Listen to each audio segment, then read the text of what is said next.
sad because my divorce lawyer requested another $4K, and like I think in the past year and a half I spent like $25,000. Dang. And it's not easy. Like, my ex keeps like prolonging this divorce because he wants my dad to sell his house so he can get money from it.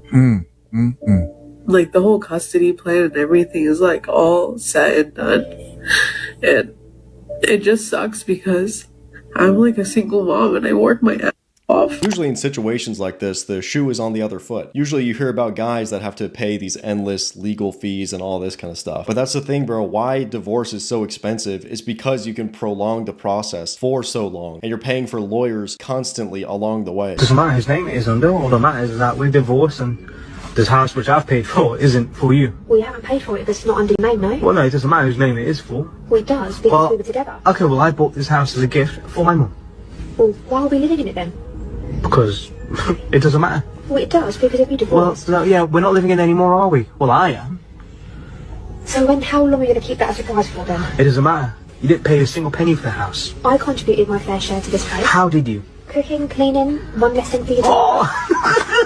Well, congratulations. That was You it, can cook and clean somewhere else. Look, you divorced me, okay, yeah?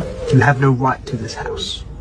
I knew that this was going to come because since we first got married or whatever, that's all you're interested in. You're only interested in the financial side of stuff, and then when shit hits the fan, things start to go a bit low. You call for a divorce. Cool, I'll let you have that divorce. Seems like a pretty rough relationship. The realization that like if you're 40 years old, you're never gonna find love. Like, oh my god, sorry, I woke up like really emotional because I was married for, oh my god, stop. I was married for over 20 years, and like I was so used to being a wife. Like I love being married, you know, like I love being a wife. I love having like that one person I love coming home to and like venting all my to. And the text on that one says, left my marriage, now I'm 40 and a side chick. Yikes. Divorce, I got $600,000. Damn. Yes. Why? That was part of our settlement. So I could have taken more, but I didn't, which I'm kind of now regretting a little. Wait, why could you have taken more and why didn't you? Well, I could have, because if I were doing like a divorce with like 50-50 split, I would have gotten. Could you have done 50-50 split? I could have. So this was a pretty well-to-do person. Yes. So I don't know exactly how much I would have. No, he tried to get me to sign a prenup, and then I didn't sign a prenup, and then he tried to get me to sign a postnup, and I didn't sign a postnup. Yikes, bro. Post-nut. Yes. And so, yeah, we decided in the settlement agreement that I would get $600,000 because I didn't want to take What more.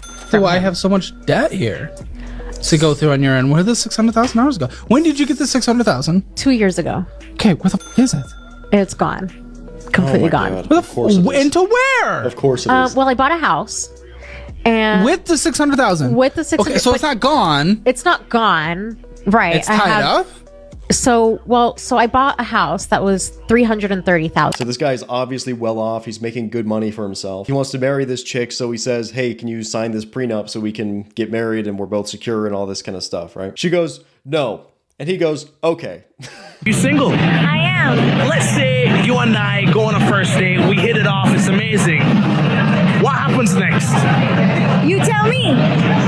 Are you gonna text me? Now you tell me what happened next. So you're gonna expect me to text you and set up the next one? What do you expect? It's not about me. It's about you. What you mean? It's an interview between both you and I, right? Well, I'm the interviewer and you're the interviewee. Nah, because I can be the interviewer too, though. Where's your mic? Why not? Where's your mic at? Why not? You have a mic? Why not? Because if I don't ask your questions, you're not gonna post it, right? Not necessarily. Exactly. So why not answer my question? So much attitude. I'm curious about how you think. It's not about so me. much attitude. You answer your own question. Really, this right here is just your average experience dealing with modern women. It's just this masculine behavior, this aggressive behavior for no reason.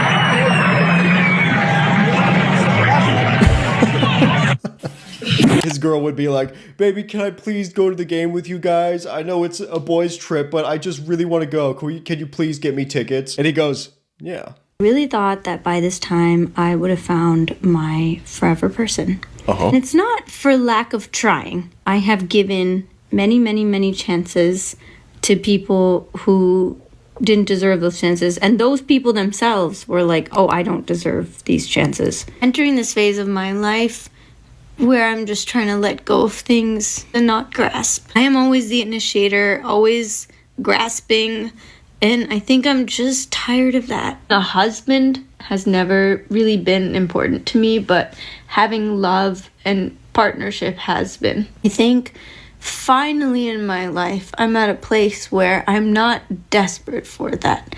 I'm not jumping to meet that next person. I have the most incredible friendships, incredible family, and so much to do in my day. I am feeling myself go through the transition of letting go of the girl who always needed or wanted a boyfriend, always needed affection and attention. I think this was my last straw. It's not that I'm not open to love. It's not that I think I'm fully doomed or just like resentful of it. Now that I know what true love really is from my sister and friends who have held me through every heartbreak, I can't accept anything less than that. I know I'm in good company. Totally different. I hope this resonates with anyone out there. Okay, kind of an interesting video with that one. One thing, I think there's just a lot of cope going on with that one. But this right here is just the perfect example of why men don't want women with a past. Men are not attracted to this type of attitude. When women make their own money, the last thing they want to do is support a man.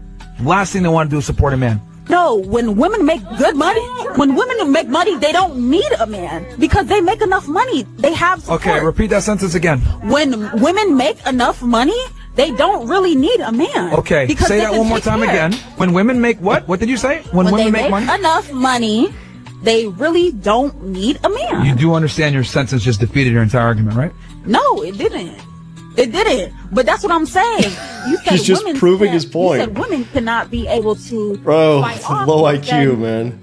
For the household, if they couldn't pay rent. Man, that is one thing. I truly don't know how these guys do it. You know, like Myron at Fresh and Fit or Brian at whatever, having to interact with these low IQ, delusional chicks all the time. I genuinely don't know how they do it, man. Because I'm just reacting to the clips, bro, and my cortisol is spiking. It's insane. I really don't know how they do that.